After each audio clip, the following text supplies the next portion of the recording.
आज आपण पाहणार आहोत लहानांपासून मोठ्यांपर्यंत आवडणारी पाणीपुरीची रेसिपी। पाणीपुरीची रेसिपी बनवण्यासाठी हिरवा आणि पिवळा वाटाणा मी रात्रभर पाण्यामध्ये भिजत ठेवला होता।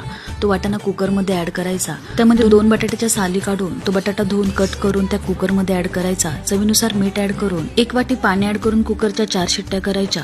त्यानंतर एका वाटीमध्ये चिंच घ्यायची, त्यामध्ये गरम पाणी ऍड करून चिंच भिजत घालायची। आता तिखट पाणी बनवण्यासाठी व्हिडिओमध्ये दाखवलेलं पूर्ण साहित्य घ्यायचं। साहित्य डिस्क्रिप्शन मध्ये मेन्शन केलं आहे। पूर्ण साहित्य मिक्सरच्या भांड्यामध्ये ऍड करून त्यामध्ये बर्फाचे तुकडे ऍड करायचे। या सर्व साहित्यामध्ये अर्धा पेला पाणी ऍड करून हे सर्व मिश्रण मिक्सरला बारीक करून घ्यायचं।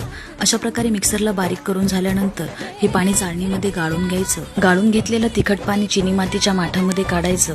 त्यामध्ये चवीनुसार मीठ, 1 चमचा चाट मसाला, थोडंसं काळं मीठ ऍड करून बर्फाचे तुकडे टाकायचे। अर्धी वाटी खारी बुंदी ऍड करून आता हे तिखट पाणी एकदा चांगलं मिक्स करून घ्यायचं। अशा प्रकारे तिखट पाणी तयार आहे। आता जी चिंच भिजत घातली होती ती चिंच चाळणीमध्ये टाकून चमच्याने पूर्ण चिंचेचा कोळ काढून घ्यायचा। आता ज्या कढईमध्ये चिंचेचा कोळ काढलेला आहे ती कढई गॅसवर ठेवून त्यामध्ये 1 वाटी गुळाची पावडर ऍड करायची। चवीनुसार मीठ ऍड करायचं, अर्धा चमचा मिरची पावडर, थोडासा चाट मसाला टाकून सर्व मिश्रण मिक्स करून घ्यायचं।